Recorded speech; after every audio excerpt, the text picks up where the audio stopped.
Oh, did it not work? Okay. Good evening, everyone. Hey, this is Gina, and with me tonight is Alyssa. Welcome, Alyssa.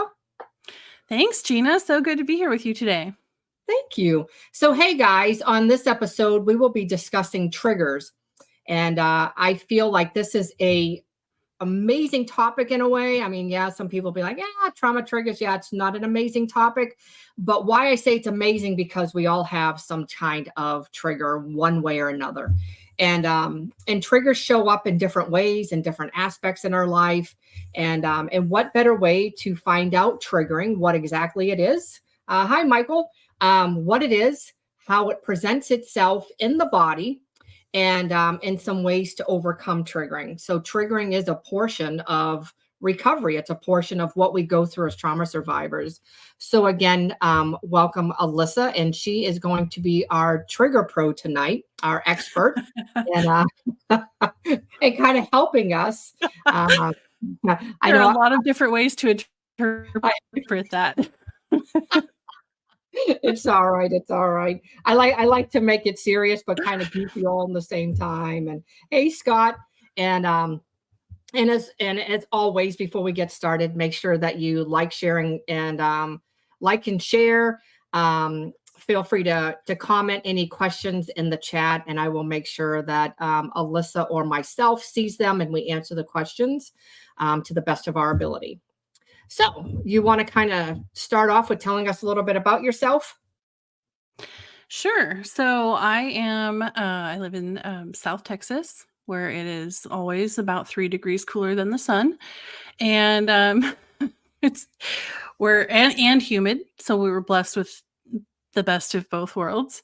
And so I have 5 kids. I homeschool them and I work from home, coaching women in high conflict relationships, which is absolutely a passion project for me because I am a few years out of a 19-year abusive relationship. And that relationship was really the catalyst for me to start learning while I was still in it, but also after I've gotten out of it, what a healthy relationship looks like. Tons of work that I have done in coaching and in therapy has completely changed, well, a lot of things about how I see the world and how I see myself and how I can show up as a whole and healed or on the way to healed person in my life. And so I also have a podcast now that really focuses on doing internal work on ourselves and watching how that changes our relationships. Because I think so many of us and women that come to my coaching practice and myself, we get so caught up in like, how do I change the other person so that I feel better in this relationship? And what I have learned and experienced is that we can't change the other person. But what we can do is change the way that we show up in our relationships. And that has this big ripple effect on everyone around us. And that includes healing our triggers and showing up differently when we are triggered, because it's inevitable, right? Like you said, we all have things in our past that have kind of installed these triggers in us. And so this is a great topic. I'm looking forward to getting into it. Me too. What is your podcast name? It's called Equilibrium Echoes, and it is available on Spotify and Apple and most of the big podcasting apps and platforms. Perfect. I'll make sure I'll put that in the chat as well for you. Good. Perfect. Thank you. So you start wherever you want to start. Do you want to start with how triggering comes to be? You start however you would like to introduce the topic. All right. Well, let's start with what triggering is, because I think I hear this a lot on social media. I'll be scrolling through my video feed, and all these videos of someone. I was so triggered the other day. My 3-year-old wouldn't stop yelling, and so I think it's important to define like what is a trigger, because we all get frustrated, we all get angry, we all have things that set us off. But a trigger is when our body and our nervous system is responding to some kind of past trauma.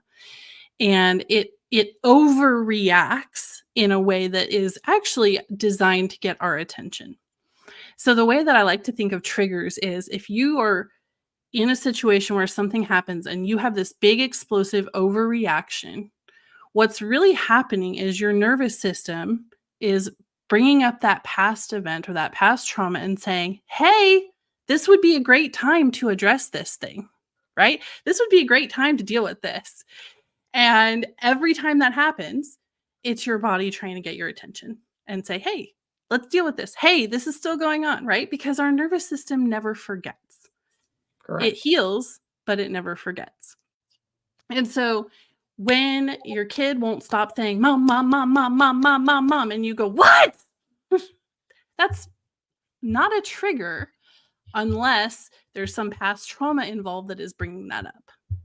So we have to differentiate, I think, or we should really start to differentiate between a true trauma-based trigger where your nervous system is screaming at you to do something, to heal something, to pay attention to something, versus, at the end of the day, being stressed, tired, and frustrated and having an explosive reaction. Does that make sense? Yes, it does. That was good. That was real good. Yeah, I think it's helpful. Like, I think it's really helpful to understand what's going on. Like, what's the thing under the thing? And, this is what I ask my clients all the time. So this is what happened, right? What's the thing under the thing? What are you feeling? What are you thinking? What's really going on? Because it's really not typically about whatever is happening in the actual conversation. Correct. So when we talk about triggers, they're usually tied to past traumas. They can be tied to things that we don't consciously consider trauma that happened. They can be things that happened to us when we were children that we don't even remember or have any conscious memory of. And yet they're there and our body is storing them, and we have to heal them in order to move on past them and stop being triggered. Right. Yeah. And I just think a lot of people just kind of get it wrong. Yeah. We just lump everything together. We do. As we do. Being triggered. And we do. I think the reason that does us such a disservice is because that keeps us from paying attention to the parts of us that need to be healed. When we're just absolutely. Like, every time I get angry, it's a trigger, right? Right. Because it's not true. Like, we all get angry about things that have nothing to do with past trauma. It's just the circumstances. Somebody said something nasty, so we get angry, right? Right. And that's the thing where they do need to see the difference, make the difference in that connection. What is it? So yeah, absolutely. Exactly. And one of the things that I hear sometimes, or that people ask me in coaching, is like, why is it that the family and friends, the people closest to me, are the ones that trigger me so much, right? Especially family, our parents, our siblings, our extended family. Yeah. And the reason is because they are often the ones that installed that trigger, meaning that they were somehow involved in that trauma that happened. And so, of course, they're going to push those buttons more than other people because their person, who they are, is so closely connected to that trauma. So that's another way you can kind of start to identify what is going on behind that trigger. Is if it's that person, if there's one person or two people that consistently trigger you, it might be time to look back at what is your relationship with that person, what happened in the past with that person, right, that could be causing that trigger to happen. That's right. Yeah, that's a good thing too. I know for me, I'll bring up like a personal experience because we're talking about this, but it's been about 3 years since I've been working on my triggers. And so, yeah, I mean, every time I would go back to Massachusetts, like, because that's where I'm from. And so people kind of understand. Hi, Charles. People kind of understand that. I want to bring that in for a minute and how it affected me, but just not me, then, help other people kind of understand. But for me, it was every time I would go home, it was the family dynamic. I was the black sheep of the family. I was the scapegoat of the family. And so I always felt like, I always felt different, and everybody would spew all their crap all over me. And then I would be blamed for everything. And I was like, then I had to come home and I was like, man, like, what is wrong with me? Like, but I was reacting to them. And, And then finally going through all of the things that I went through out of my healing, I started realizing, and this is the analogy I use now, and hopefully this will help somebody else on this evening, is that I'm outside the box, and unfortunately my family's still inside the box. Not to downgrade them or talk bad about them or anything, but they're all still in their triggering and some of their trauma. I'm on the outside looking in. And so my husband said family can be jerks. Absolutely. But I say that again, I say that because that was what I lived.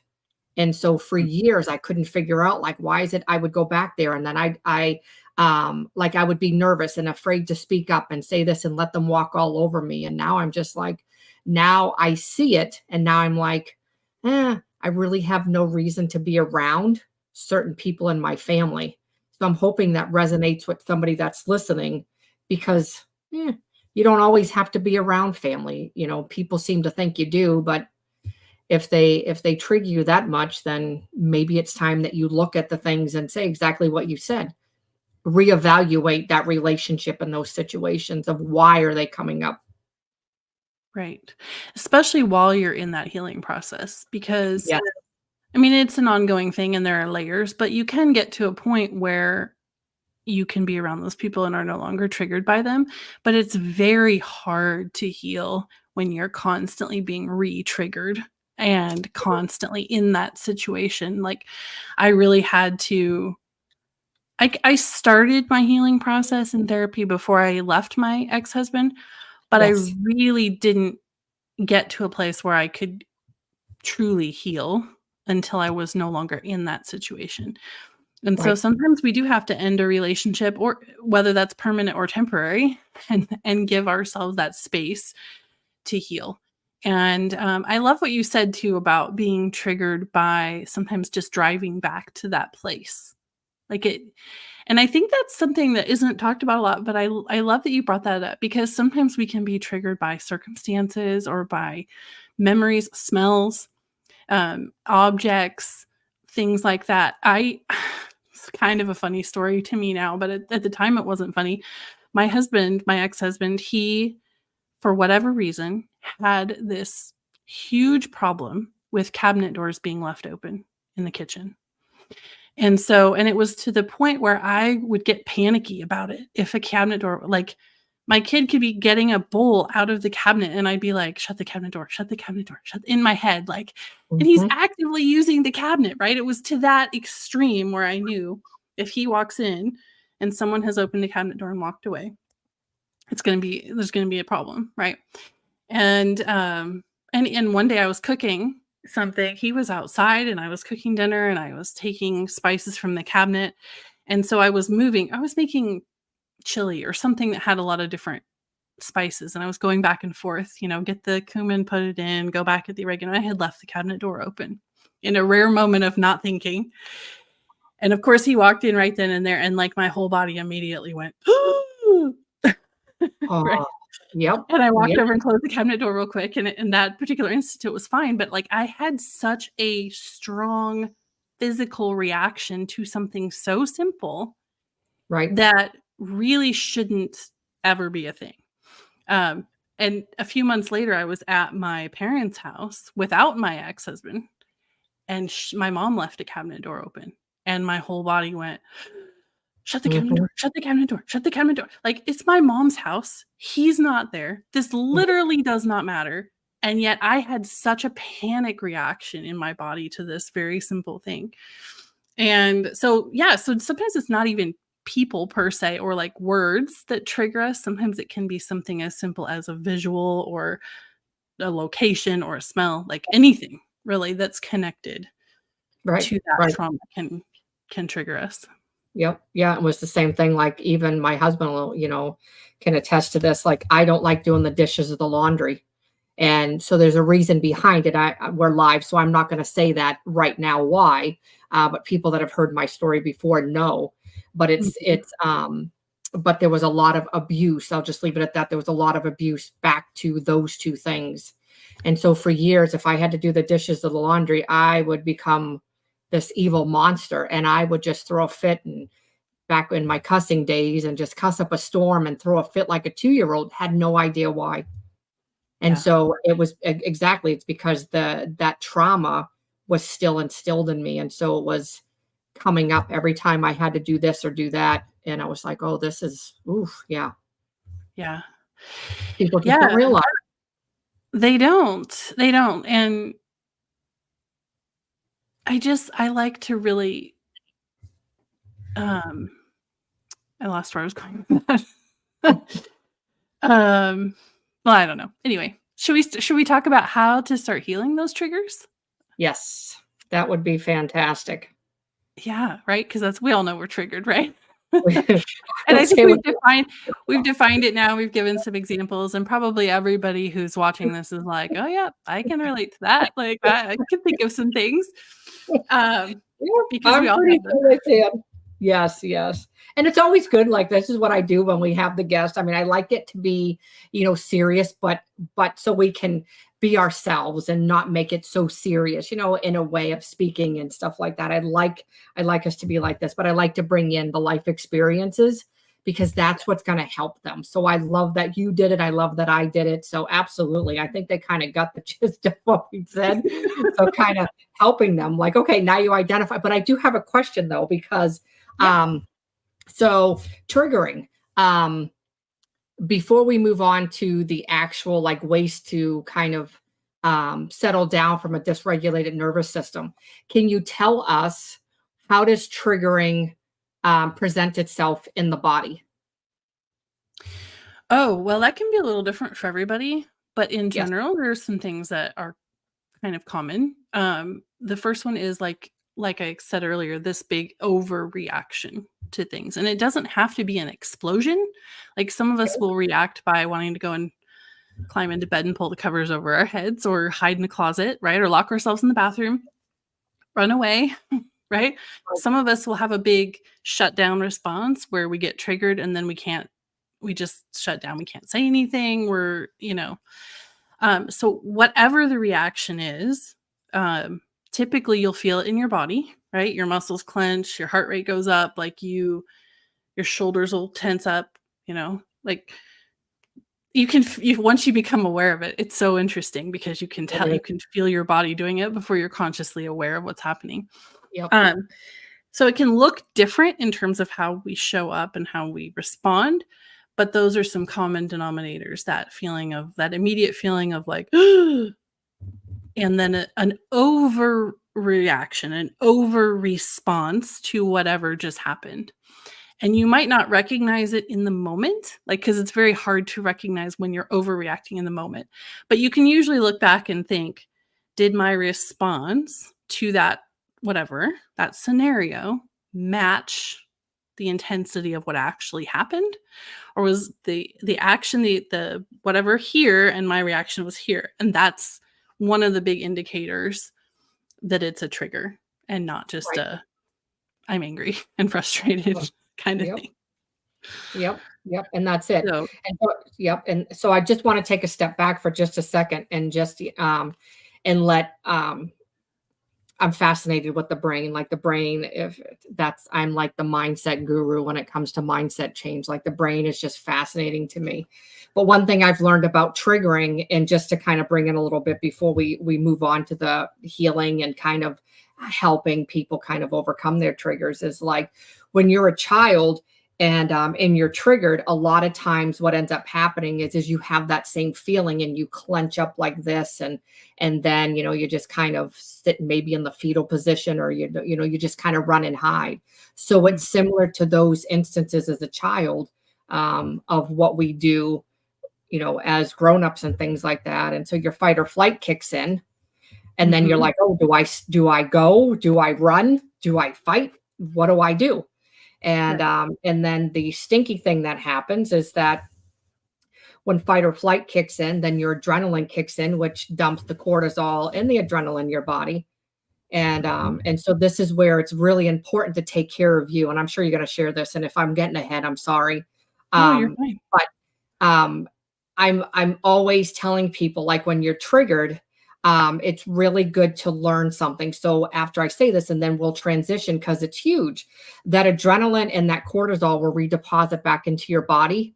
And so the more you're dysregulated, you're dumping, dumping, dumping, dumping. Eventually, over time, that causes significant diseases or illness within your body. A lot of autoimmune disorders. There's so many things that are connected to the after effects of childhood trauma triggering because of the way that the dynamics are. So Yes. think about it, and think about this. And I, obviously I'm not a doctor or anything, so I can't diagnose, cure, treat, all that wonderful stuff that doctors do. But just think about this for a second, because I did a video on this. If you're always in a tense state all the time growing up from childhood to your teenage years into your adult life, and you're living in a tense state constantly, and then you try to relax, what does that do? Well, those same things actually mimic a lot of fibromyalgia, a lot of severe nerve damage.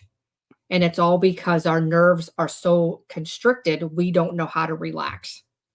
So Right. that's why I think it's very, very important that you learn how to regulate your nervous system as quick as you can, because you can reverse those side effects from happening and taking place. Right. Yeah, and the best thing you can do after an episode where you've been triggered is some kind of physical activity to Yes. release some of that adrenaline and that anxiety and those cortisol and all of that. Go for a walk, like get on the treadmill, like do Yes. something physical, because that will actually help your body release a lot of that stuff that it's been storing and holding on to. Absolutely. Yes. I love that you brought up the childhood thing, because one of the things that actually exacerbates it's late. I think I said that right. You should hear me. You should hear me. I say it perfect, like subconscious. And then I go to say conscious and see, I can't say it correctly unless I have sub in front of it. So it's okay. I'm like trying to picture how it's spelled in my head to see if I said it right. Well, anyway, one of the things that makes those trauma situations for kids worse is when someone just kind of like, oh, it's okay, you're fine, right? And we don't acknowledge and respond and help the child through that traumatic experience. Yes. So that kind of leads perfectly into like what I would say is the first step beyond the idea of recognizing that you're triggered. I mean, obviously that's the first step, but the next step, I think oftentimes, is giving yourself permission to just be okay with what happened. Like if, for example, with my cabinet door scenario, right? The first thing that I had to do in this process was just be like, okay, I had a big overreaction and it's okay. Because when you try to like guilt or shame yourself or talk yourself out of that reaction or convince yourself that you just overreacted and you shouldn't, like all that stuff, all that does is send your nervous system all these signals that like, that wasn't okay. We got to shove this down even deeper so it doesn't happen again. Right. I mean, and so just giving yourself permission to like have the feelings that you have the experience that you have, acknowledge it's there, and we're going to learn something from it, right? That's the first step. When I separated from my husband, and I had this idea, like so many of us do, that when I left, that was going to fix the problem, right?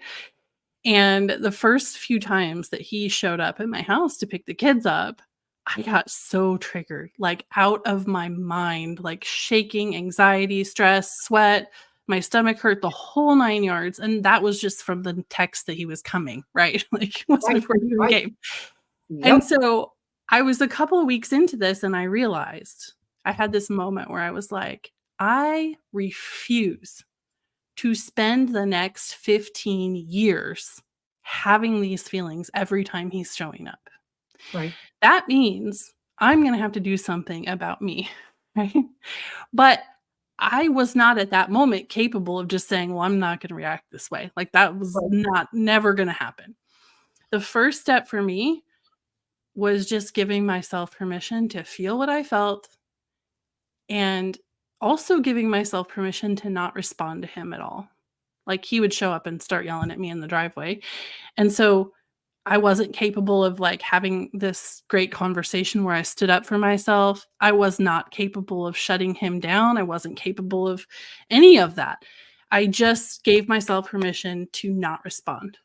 And I said, "Alyssa, if all you can do is stand there and clench your fists and shake and cry, it's okay. That's where you're at. It's okay." And I started to kinda let go of some of that expectation of, like, how I thought I should show up, or how I thought how I wanted to show up, right? I wanted to show up and be the boss and tell him to take his nonsense somewhere else, and, Right. but I couldn't. I was not capable of it Right. in that moment. And so once I gave myself permission to, like, feel the things and just be there and shake and cry and whatever, and it was gonna be okay. Like, I was still gonna be me. I was still gonna have my own back. Like, we're gonna deal with this, but we're not there yet. It's all right. I released all of that. And that was like the first step, was to stop fighting it. Right? Stop trying to talk myself out of it. Yep. Because you can't heal and you can't deal with it until you accept it. And that Correct. is so hard to do because we're so conditioned in our society that we can power through, or we can talk ourselves into behaving differently, or we can psych ourselves up and show up differently. It doesn't work that way. Not when Right. you're dealing with trauma. Right. Right. Has that been Oh, your yeah. experience as well? Yeah. Yeah. Um, yeah, and one of the things I mean, it's been bad. Especially I had an ex that was not very lovely to deal with either. And so when 18 years came and I was like, "Oh, thank goodness I don't have to deal with him anymore." But it was the same thing. Like I wasn't I wasn't on a healing journey, so I was still in all of my trauma during that. So it was very ugly, very, very ugly. Um, and so now I look at it and I was like, man, like I look at things, but I sit with things. I try not to get angry with things now and think, okay, I need to sit with this.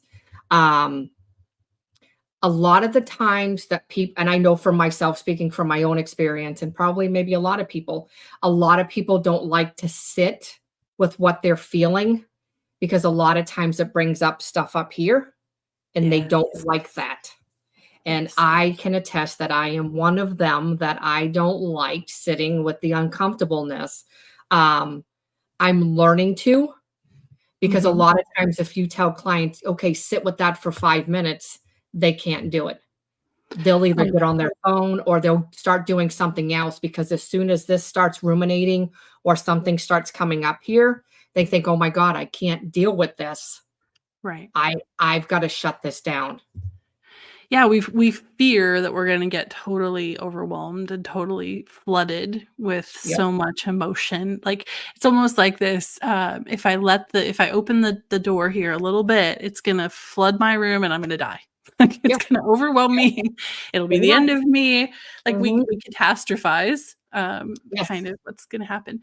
But the other thing is, like, sitting with those feelings, part of the reason that that's so hard is because we are so conditioned, again, to, like, Right. shove down all the negative emotion. Like, I'm hurt, but I'm gonna just tough it through and move on. Like, and we get in this pattern of behavior where that's the only way that we really know how to deal with painful emotions. And Right. so we have to also retrain ourselves that, like, I can sit in this pain for 5 minutes and it is not gonna kill me, Right. right? Yep. Yep. And that's hard. That is not easy. Like, none of what we're talking about here is easy. It It's not. sounds easy sometimes to someone who's not triggered, but when you're in Right. that moment, not easy at all. No, it's not. It's not. And I just wish what more people, that's why I do these, because it's helping people understand what trauma survivors go through. Instead of saying, oh, you should get over that. Well, I always tell people, I've had some people in my life that have told me, oh, you should get over that. And I'm like, if I had a light switch and I could shut it off it would have been off a long time ago, trust me. Like, I Right. would have never wanted to live this way, but it's a part of my journey, and so I'm just like, "Okay," not that I'm really I'm trying to embrace it and move on and see what, where it goes, um, but that's why I do this, because I want people to be educated, from a trauma and non-trauma standpoint, because there's so many people out there that have endured trauma, and then there's people out there that have never endured anything. And so this welcomes them into our world to see exactly what we go through, what the after effects of trauma really does to us. And Yeah. so, and as and again, as I started really getting in, um, I love the brain. Like, I'm fascinated. Like I said in the beginning, I'm fascinated with the brain. So, um, I really started learning more about the triggering. What happens when you're triggered to your brain? And so you mentioned this, and this is something that I'd share too, is that, um, a lot of times we shut down, and people don't realize this, but why you shut down is because your prefrontal cortex shuts off. It Yeah. literally shuts off, and so you lose your executive functioning, your, logical thinking, all of that. It just kinda goes out the window, and, Mhm. so you're just kind of like, I believe that's probably when you're most in your most vulnerable state, because you're like, "Okay, what's going on?" I Right. mean, I remember being like that, and being triggered so severely that I remember kind of, sorry, I'm trying to take that banner off. I put a banner up there. I have to get it off. I'm like, wait a minute. And I remember being triggered to the point that I would just scream and cuss and all of this stuff. And who took the brunt of it was more than likely it was my husband. He's the one that took the brunt of it. Mhm. And then my kids were around, and so I'm learning to make up for those types of things. And but they would say things to me, and I'd say, "I didn't say that." "Yeah, you did." And I'm like, "That didn't come from my mouth." And they're like, "Yeah, it did. It's because you Mhm. literally shut down, and your brain literally shuts off, that you really don't know what you're saying." And so Right. I remember, it was kind of my husband. We were having a discussion about the brain and about what happens when you are triggered. And so he didn't believe. And so I got to laugh now. I know he's on here, he's on all of my lives. And I have to laugh because he would say to me, "You can help that. There's no reason you can't help getting angry. Like, how can you not control that?" And so I was so Mhm. excited when I learned the neuroscience behind that. And I went in and I said, "Look, right here. It says right here, honey, why?" And then it Yeah. was then on out, he finally realized. But he knows. I always tell people, like, he's the peanut butter to my jelly, and like the yin to my yang and all that. But he knows, Mhm. and so, like, if I'm having a rough day, or if I'm triggered, or he knows. And Yeah. he'll just come up and say, "Here, let me hug you." And as much as I fight him, he relaxes me. And I was like, "Okay, I guess, yeah, I do love you, and I need you." Yeah. Well, that helps him, like, knowing that helps him probably. I mean, he's here, he can tell us, but I would imagine that helps him separate, like, what you say during when you're triggered Yep. from what you really mean, Yes. especially if it's directed at him, like, that would probably help him kind of separate that and be like, "Okay, I'm not gonna take this personally because she's triggered right now," right? Yep. Like, so Yep. what she's saying is not necessarily what she means.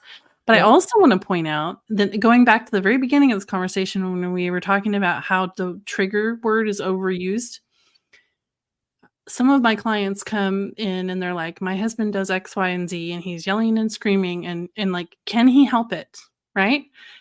And one of the questions I like to ask them is, "Does he seem to be able to turn it off whenever he wants to?" Like, if he never gets triggered out in public, he can probably help it, right? Or if he's in the middle of, like, yelling and screaming and the doorbell rings and he can immediately shut it off, it's probably a choice, not a trigger. Right. Because when you're triggered, Right. you can't just stop it. You can't Right. just, like, put on Mr. Nice Guy Nope. face because someone else walks into the room. And so that's really eye-opening for a lot of my clients because 'cause they're like, "Oh, yeah, he never does this in front of anybody else." And I'm like, "Well, Mhm. that might be your answer." Yep. right? Yep. Yes. You know, if you're out in public and he's yelling and screaming and someone walks up and he's immediately Mr. Nice Guy, mm, probably not triggered. Right. Probably making a choice. Yep. Ooh, And I think that's a that's good a one. helpful, important distinction for people Yeah, to that's realize. huge. I guess I never even I mean, I guess I never even thought about that either. So that's good. Thank you for sharing that because well, I'm sure that'll help somebody tonight because that helped me. I was like, oh yeah, that's really a good one. So thank Oh, goodness yeah, that but I'm just my like, yeah, ex-husband my ex-husband used to, "I can't control it, I can't control it." But yet he could, right? Because yep, he could stop himself at any moment. He could, if one of the kids walked into the room, he would stop. He would start to, like, throw a fist into the wall, and he'd stop. He'd pull back just enough that it didn't break the drywall. Like, all of those things sort of added up over time, and I started realizing, "Oh, wait, hold on." Like, right. if he can make a choice to not yell at me in front of the kids, he can probably make a choice to not yell at me at all. Like, Absolutely. so yeah. Yes. Wow. Yeah. That was a good one. Yeah. I guess I never even thought about that. But yeah, I mean, you do have a choice. And yeah, unfortunately for me, I'm sitting here going, yeah, but then I'm like, oh yeah, unfortunately for me, yeah, it didn't matter who was around. Right. It didn't matter. Because you Yep, really were triggered, like, your nervous system was doing its thing, yep, and you get to a point where you lose control, yep. like you You said. do. You do. And people who shut down instead of getting explosive when they're triggered, oftentimes people around them think, "Oh, they're fine. They're Mhm. calm. They're taking this so well," right? That can be really tricky because people don't always even realize that you're triggered. They Or they'll don't. take your silence as agreement, and in reality, your silence is you're just paralyzed and you can't Mhm. respond. Right. That's how I tend to respond, Okay. um, when someone gets real, especially when my husband would get really loud and aggressive, I would shut down, and then he would decide that my silence was agreement, or that Oof. I was like, and so that was really frustrating for me because I was like, or he'd start yelling at me then because I wasn't responding to him or I wasn't answering him, and then it would escalate. And I'm like, "No, really, like, I'm not capable of coming up with a coherent reply to you in Right. this moment." Right? Right. Right. Well, yeah, exactly. And that's kind of like they were trying to use it against you. Right. Yeah. Oh, yep. Yep. I I always like was the a little jealous of the people that responded. Not that any trigger is better, no. but in some respects, I was a little jealous of the people that would respond very aggressively because I thought at least that way I would be matching him, right? Yes. Yeah. Whereas being frozen in silent felt like losing the battle. Um, Yes.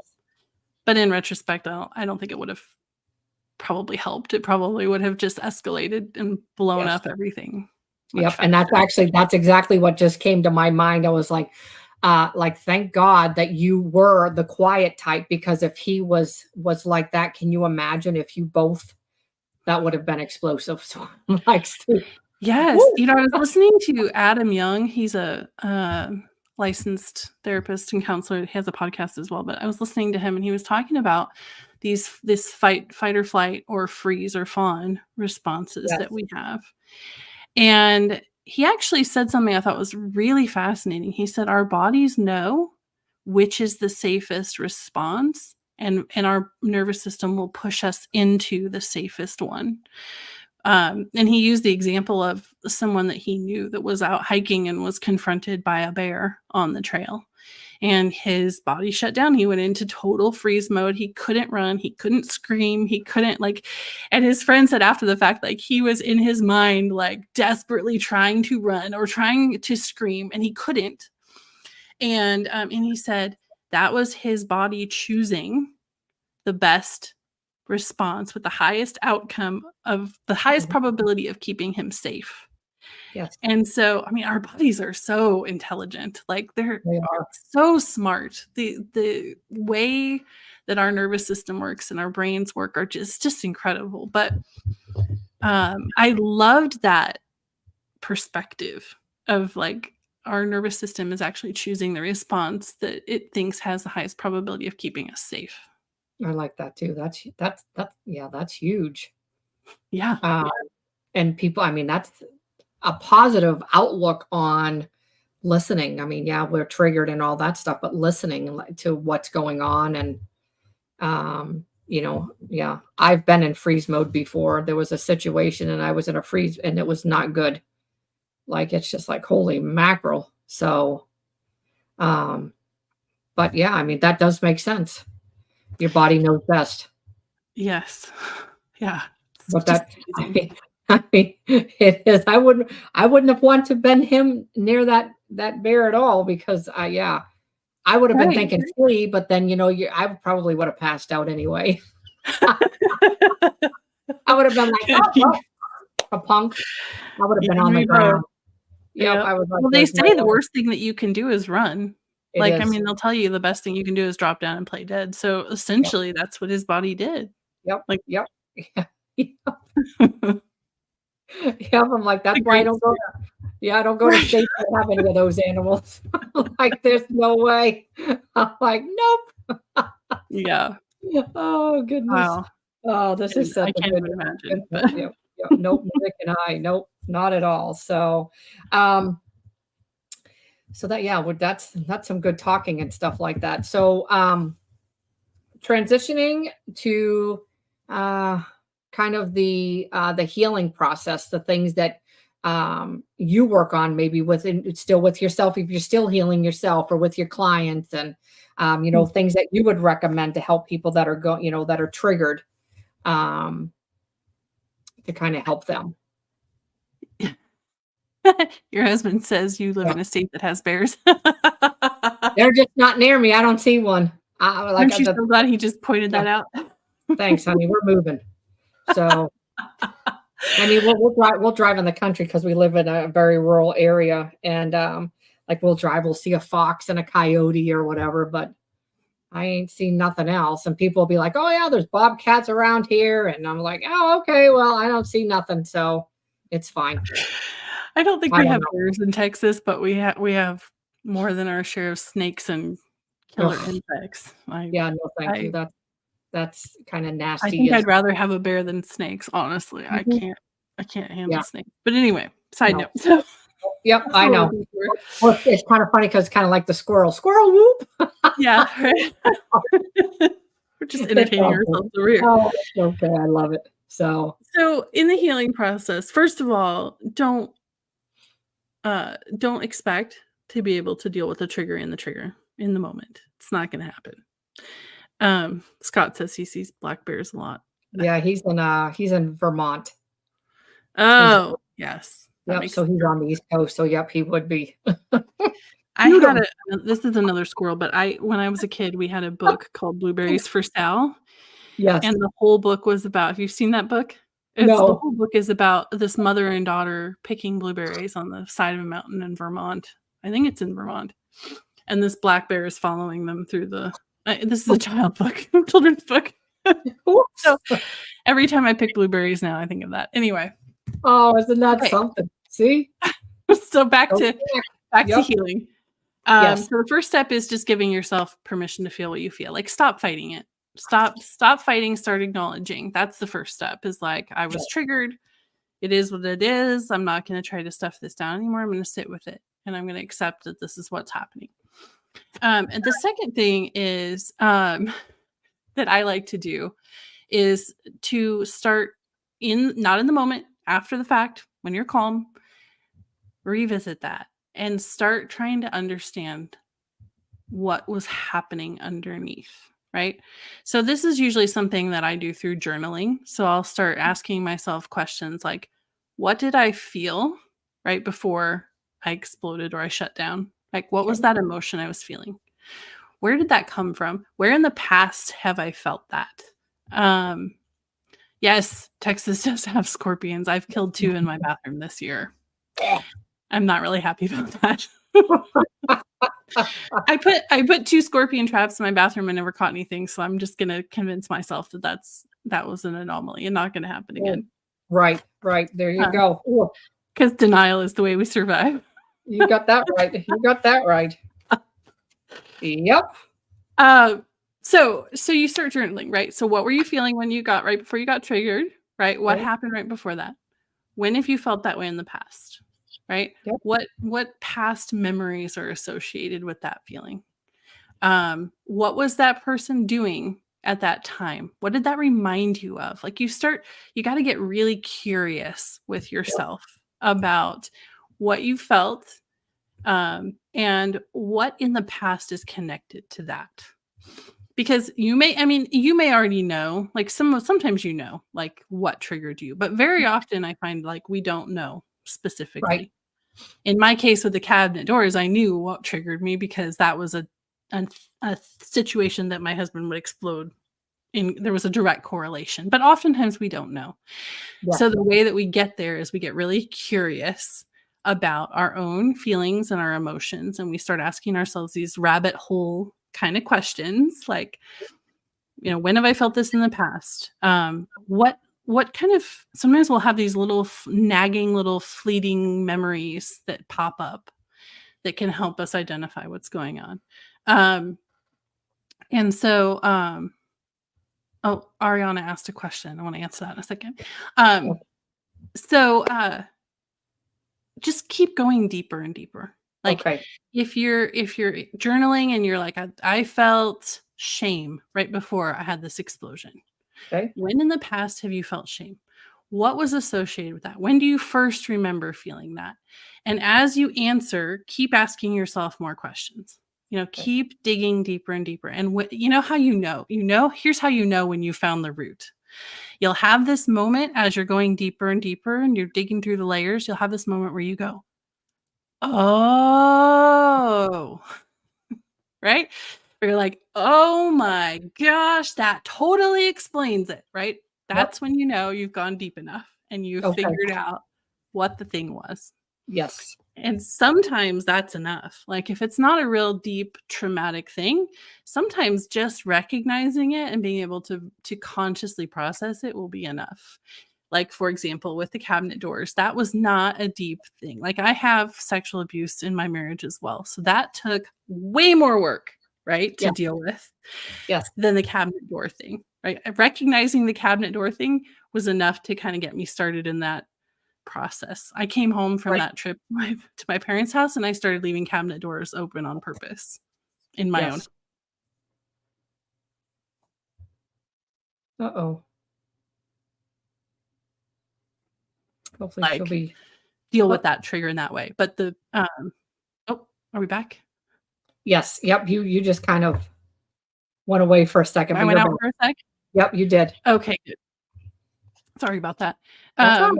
But something, like some bigger traumas take way more work. And sometimes when you identify them, your next action step is to go and see a therapist or a counselor and get help. Something like sexual abuse, I would never recommend anyone try to dig into that and heal that on their own. Oh, no. Um, Mm-mm. but sometimes when we identify it, then we can go to a counselor and say, "Hey, I think this is in my past. This is triggering me, and I want to talk about it." And then it gives you a starting place when you sit down with the therapist.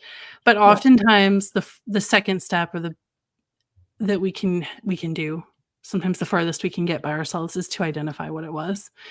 And what I find in coaching is that I would say about 50% of the time, just understanding what it was and what happened is enough for my client to be able to start healing that trigger, because Mhm. it's not a real deep thing.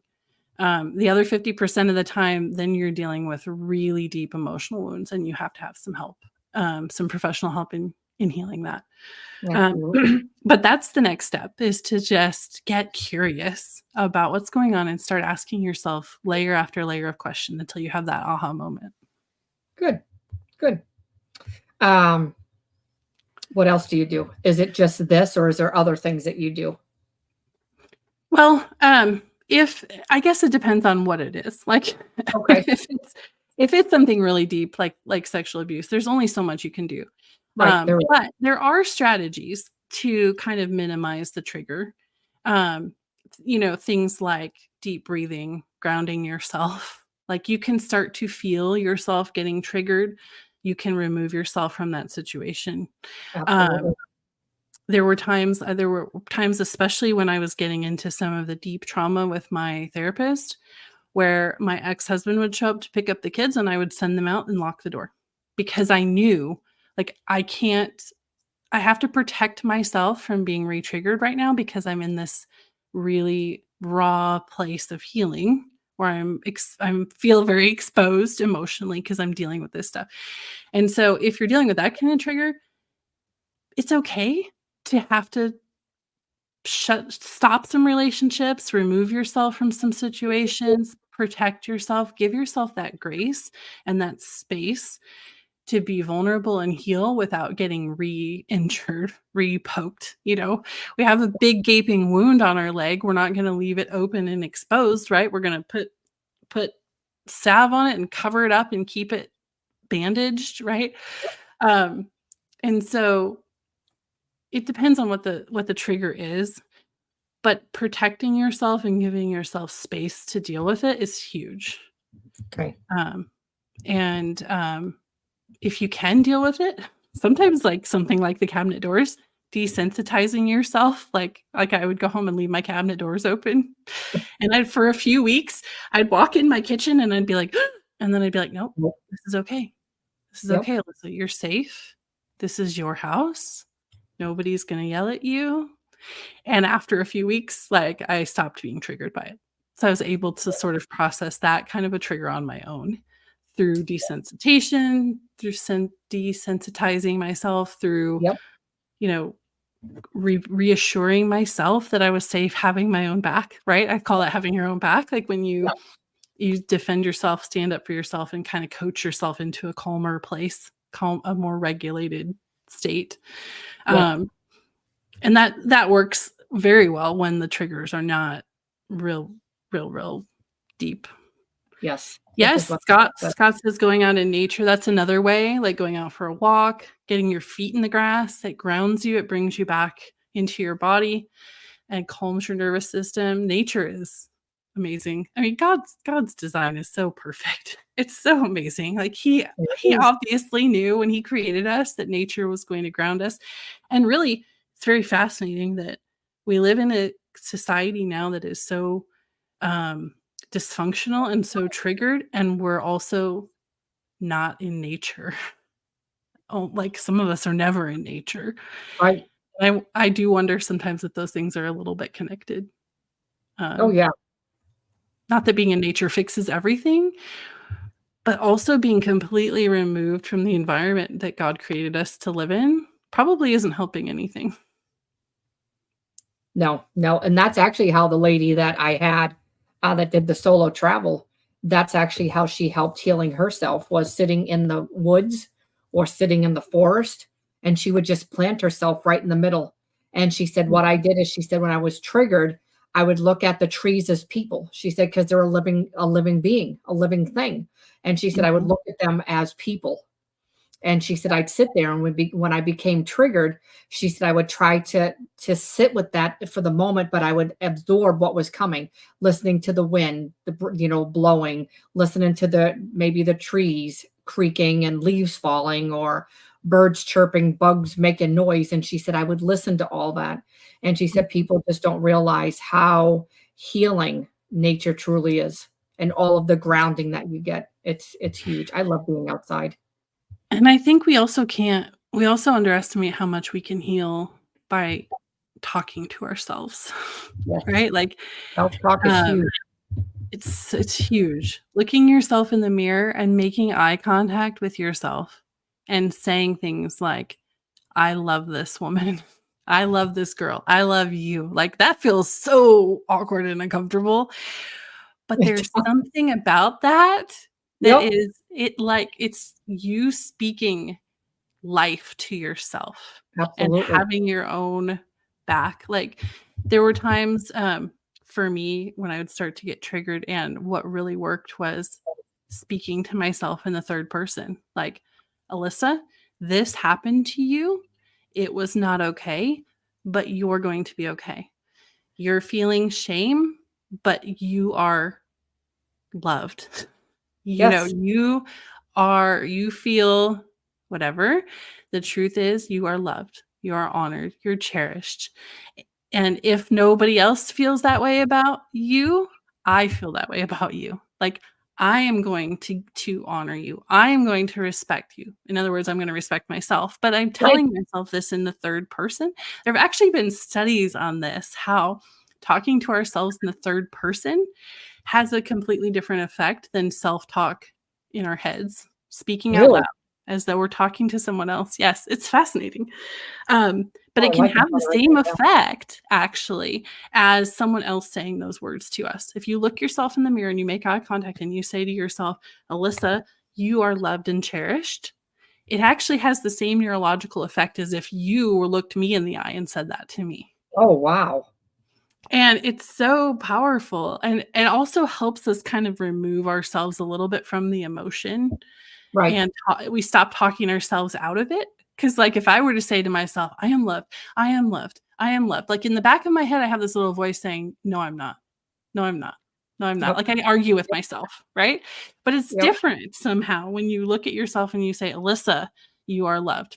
Because I would never argue with you if you said that to me, Right. right? It's like it shifts Yep. the dynamic from like me just having this argument in my head with myself, Yep. and I start to respond more like I would if someone else was talking to me.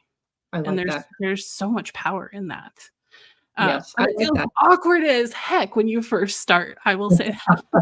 It it does. I don't like doing them either. I've learned to start doing them and really, that's actually one of the ways that I really built, um, how to learn to self-love and accept myself the way I am and love myself and tell myself that I was beautiful and really feel it from head to toe and really feel it.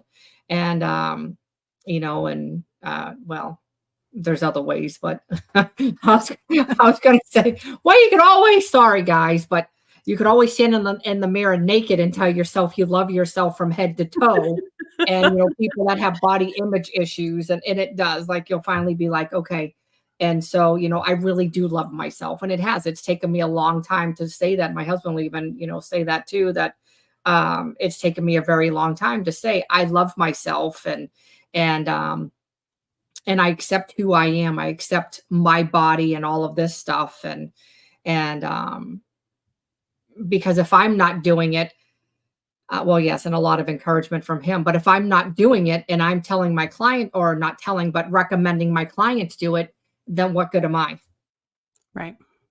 Right. And so Kim says I do loving kindness words with clients, and it really does help. Yes. Yes, yes, I wanna go back and yes, answer, Ariana asked a yeah, question. Oh, there, you got it. Perfect. yep. So what are some ways to help a child who has a mental illness like autism who becomes triggered by something? Um, well, first of all, it's really tough. Like, I just wanna acknowledge that first. Like, that is, um, it's really hard, and it's not an easy thing, and I hope you have some support.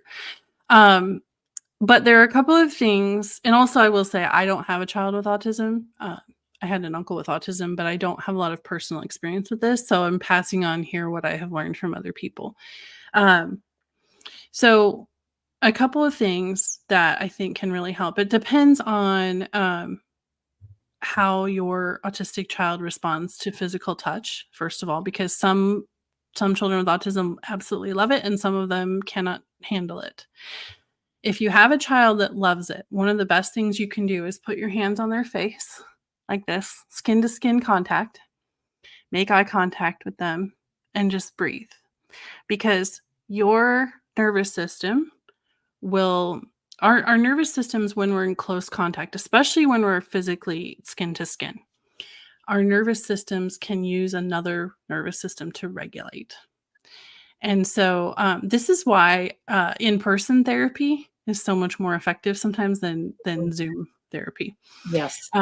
But your child's nervous system can use yours to regulate, and especially if you can make skin to skin contact with them. If you can't put your hands on their face, hold their hands, um, and if you can give it at least 30 seconds, if they'll tolerate it, that's long enough for their nervous system to begin to pick up cues from yours. Now, the caveat here is if you are dysregulated, you're not going to be able to help them, right? Because you can't regulate their nervous system. No. So it's important to work on your emotional stating and get to a point where you can stay calm and regulated even when they're not, or you're not going to be able to help them. Another thing, depending again on the what they're capable of, is taking their hand and putting it on your heart and asking them to feel your heartbeat. There's something really powerful about that. And first of all, it distracts them, right? But second of all, it's again another nervous system connection. If they are at a point or a state where they can put their hand on your heart and feel your heartbeat, there's something really powerful about that. And again, it will help calm their nervous system. Again, this is a little bit tricky to answer because there's such a spectrum when it comes to autism. I had an uncle who was autistic, and he was completely nonverbal and really couldn't tolerate any kind of touch. So that's really hard. I know for him, and if that's the case for you, if that's where on the spectrum your child is, then for him it was getting him into a quiet, dark room where there was no stimulation and giving him a chance to calm down, because it was very challenging. But those are a couple of ideas. Yeah, like Ariana, if you want to put in the chat a little bit more information, but I would say if your child can tolerate touch, skin to skin is the very best thing. Eye contact, feeling your heartbeat, breathing with you. Like, the idea is to get yourself in close proximity and let his nervous system use yours to regulate. Oh, he's verbal and can tolerate touch. Good. So maybe some of this will help. And I heard, this is not my personal experience, but I heard a story from, actually heard this recently, Dr. John Deloney. He has an amazing podcast. You're nodding like you're familiar with him, Gina. No, I'm just listening to you. Nope, Oh, I've never seen him before. His show is called The Dr. John Deloney Show. He's great. Look him up. But he's licensed. He has, I don't know how many degrees that man has. He's super crazy intelligent. But he actually was talking about this just recently, and he said that this face holding thing. Yep. He said what he has found, and he was talking about this for autism and for ADHD as well, for anybody else listening. What happened after a while with people he was talking to and teaching them this, their child would find so much comfort in this and so much regulation that he started to come and take his mom's hands and put them on his face. Aww. Because it felt so good and it helped him regulate. Like, he started to recognize how good that felt, and he would just come and pick up her hands and put them on his face. Oh, wow. And I thought, oh, that just melted me. I was like, it does. Like, how amazing is that? Yes. Yeah.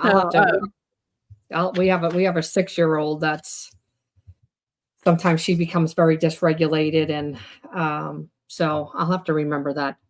That's a good thing to do. So I know. And my first thought was, like, that's a thing that he could do anywhere. Like, we could be in the grocery store and he could do that. And I would, if it was my child, I would recognize that as his cue that he needed some regulation help. Like, we could, it's not such a thing you can't do in a public place. Like, sometimes therapies or strategies that are recommended to help kids are like not something you can do in a crowded public place. And that was one of the things I loved about that strategy. Yeah. And that actually is a good strategy that teachers could actually use in the classroom. You know, especially for children that, have a lot of ADHD, or, there's some of them that are still on the autism spectrum, maybe a little bit lower on the spectrum, but still, kids become dysregulated during school or whatever. So that would be a good technique to for teachers as well. And so Ariana is actually my daughter.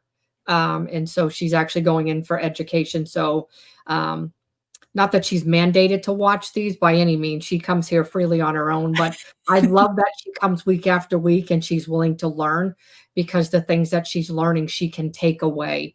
And so, so she said the boy that she's talking about is one of her daycare boys. Okay. That's who she's talking about. So she said, when he's dysregulated, he tries to hit others, screams, throws objects he can get to, and tries to run away. Yeah. So, Yeah. So obviously in a daycare setting, you can't let him do any of those things, right? right.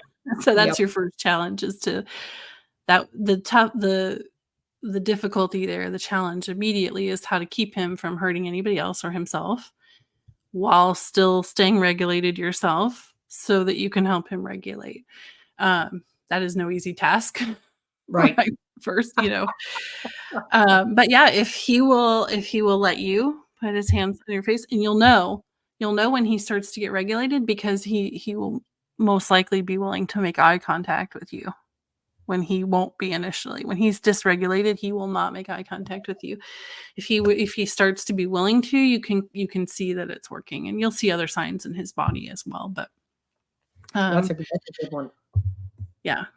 Well, none of us actually like to make eye contact when we're dysregulated, do we? No. Well, no, and a lot of trauma survivors don't like to make eye contact in general. It's Yes, very well, unfair. a lot of trauma survivors live in a state of some level of dysregulation Yes. constantly. Yes. So, Yes. and that's a symptom of that. If you can't make eye contact at all, that's probably a sign that there is some dysregulation and trauma going on. Yes. Yeah. Yes. Yeah. I've definitely learned, because I could never, especially men, I could never look them in the eye and talk to them. And now I can, maybe not as long as, maybe I shouldn't even say should, because there's really no time limit anyway, or time frame, but Right. at least I acknowledge and look at them and acknowledge them and things like that too. But if it's different with a female. Eye contact is different than, with a male, but that is interesting. So yeah, Right. it is. And that's a sign that a lot of your trauma probably was related to men in your life, Absolutely. which you obviously know now. But for someone Yep. else who's experiencing that kind of thing, Yep. all of those things are clues. Like, our bodies will give us clues as to what's going on if we're paying attention. Yep. And, another thing kind of related to this that I think is really fascinating is there's this conversation that I have with some of my clients about, how do I know when someone is a safe person? When you're dealing with trauma or shame, things where you need a person to talk to, you need someone to open up to. And I'll tell my clients, like, go find someone and tell them about this, because it's the speaking of that thing that releases us from shame, especially when we can start sharing, the shame starts to dissipate. But they'll say to me, like, how do I know who's safe? Right? Because when we're traumatized, we very often tend to, like, not trust anybody, Right. and we're suspicious of everybody. And so what I tell them is, your body knows. Your body knows. So pay attention when you're in the presence of that person, how your body responds. Your nervous system reacts so much faster than your brain. So when I walk into a room with a few people in it, right, I can tell from how my body immediately responds or feels whether there's someone in that room that is unsafe. And for me, it's my shoulders will come up. I'll get this tense, tight feeling in my chest, right? And this happens before I have any sort of conscious evaluation of what's going on in the room. On the flip side of that, if I walk into a room and my shoulders drop and I'm like, oh, I take a deep breath and I immediately relax, that's my body and my nervous system telling me this is a safe space. These people are safe. And so I have learned to trust that and how my body reacts. I've learned to give that more importance in some ways than what my brain tells me, because my brain will tell me stories. My brain will connect past trauma to present situations, like all of these things. My body just knows. And so when you're around someone and it feels like a breath of fresh air and you can relax and take a deep breath, that's a safe person. Yes. I like that. I guess I never realized that either. So I guess that comes down to like that with like a lot of people that say they have social anxiety. Walking in and you're around a lot of different people. And so it's listening to your body. And that's one thing that I try to help my clients with too, is exactly what you said. Like What is it about being in that environment? What is it? There's something there. So, Mhm. Yeah. but I guess, yeah, I like how you said that. I guess I'll have to pay attention next time. Yeah, it's fascinating when the problem is the warning, I guess, or the disclaimer is once you start paying attention to it, you can't unsee it. Right. And it's like, well, I get some discernment anyway. It's interesting because like I have this discernment around people, so it's kind of the same thing. But if I meet you and I don't like you, Mhm. I won't be friends with you. Yeah. I will be cordial to you. Hi, how are you? But there's something about you that I just doesn't sit well with me. Right. And time after time I've tested it like, okay, God, like, okay, like I'm just gonna go out and I'm just gonna like not listen to this and I'm gonna be friends with them to prove you wrong. Well, guess what ends up happening? Yeah, I'm the one that gets proved wrong, obviously. And Right. and because then it comes to I should have just listened in the beginning and just listened to my body because my body knows best exactly what you just said. Now this is all making sense. Mhm. That I could have just saved myself all of this aggravation and just stopped when I felt that feeling. Right. Yeah, and you can get there faster if you just trust it. Like, I did the same thing for years. I was like, "Oh, okay, well, I'll give him a chance," right? Yeah. Maybe I'm jumping to conclusions, right? But over and over again, it was proven accurate, and I was like, "Okay." I finally got to a point where I'm like, "I think I can trust this now." Yes. Yeah. You Yep. learn to trust your body and what you know, like your God-given intuition knows, Mhm. and the more you can trust that, the safer you are really, Yes. because God gave you those things for a reason. God Yep. created your nervous system this way for a reason, Yep. and, we don't we don't lean into that in our society at all. We actually train ourselves the opposite. Like, you gotta have proof. If you're not gonna be friends with that person, well, why? Like, tell me Yep. why. Give me some Mhm. concrete reason. And, the truth is you don't need a reason. Like, if your Right. body's telling you they're not safe or your intuition is telling you, trust it. Like, Yep. it knows. Mhm. I So agree. I agree. That's why that's why I always say you got to listen to the dog. The dogs know yeah. best. Funny One of story those. before Funny story real quick before we go. When my husband and I separated, we had I moved about half an hour, 40 minutes away from him, but most of our friends at this point were mutual friends, and so, um, I made a conscious effort. I was like, "I'm not gonna ask friends to pick sides, like, they can do what they wanna do." But we had a couple of friends who, just automatically decided, like, I had gone off the deep end and they were sympathetic towards him and everything. And, it was so funny because some particular friends of ours, he would go to their house on a regular basis and looking for friendship and companionship or whatever. Well, their dog started having these insane, crazy reactions to him. And I have to hand it to my friend because her response was to look at her dog and go, "Whoa, if the dog doesn't Mhm. like him, he's not coming on my property anymore." And, and I had to laugh, but you said that and I'm like, it's so true because these dogs don't filter through an analytical brain. They just No. feel and Yep. they tell us what they're feeling, right? Yep. Yep. Um, and so I'm sure he to this day does not know that he was ousted by the dog, but, um, there you have it. Oh, I love it. Oh, it's always great. So, my husband actually has a question for you before we wrap things up. It's he corrected, but what is your specialty and how has it affected your life in healing? My specialty meaning, like, what Probably is what my you Probably what I would well, I'll wait to see if he answers, but I would assume where is that? my Um, career or my probably who you work with. I know you mentioned it already. You might have missed it. Um, Yes. So I primarily work in my coaching practice, I primarily work with women in high conflict relationships. And so sometimes that involves couples as well, like if they both want to participate, but typically women.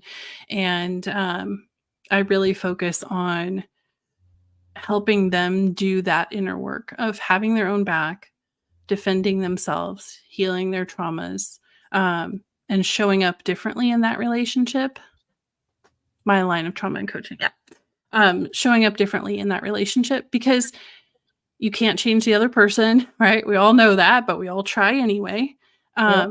But what happens when you show up differently in a relationship is it changes the dynamic.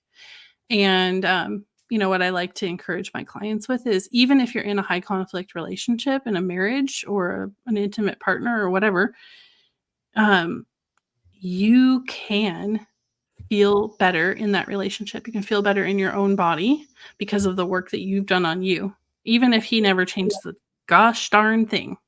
Yep. And you don't have to leave. You can do that work even before you leave. And sometimes it's better to do the work and then decide if you're going to leave based on what the fallout looks like, right? Yep. Um, Yep. But that's what my focus is like helping women defend their boundaries and do the inner work, whether they choose to stay or they choose to leave Yes. a relationship. That Yes. work is valuable and important regardless of the circumstances of that relationship. Absolutely. You are more than welcome, Scott. I'm just glad that you're here. Yeah, thanks everybody for participating and being in the chat. It was fun. Yeah, it was. So it brings me to a song, and then we'll close. But it brings me to that song by Micah Tyler, "Different."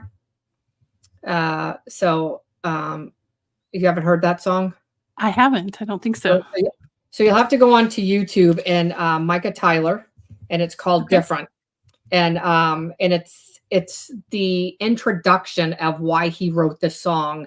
It's a Christian artist, but why he wrote the song, and it made me think of what you just said. Like, so different is don't change the circumstance, change me to deal with the circumstance and the events that. And so when my guests say that, that's the song that pops in my mind. And so I remember praying that so many times, like, God, change me. Don't change my situation, but change me to deal with the situation. And so it's huge when you look at it that way and stuff like that, and changing. Because again, like you said, you can't change people.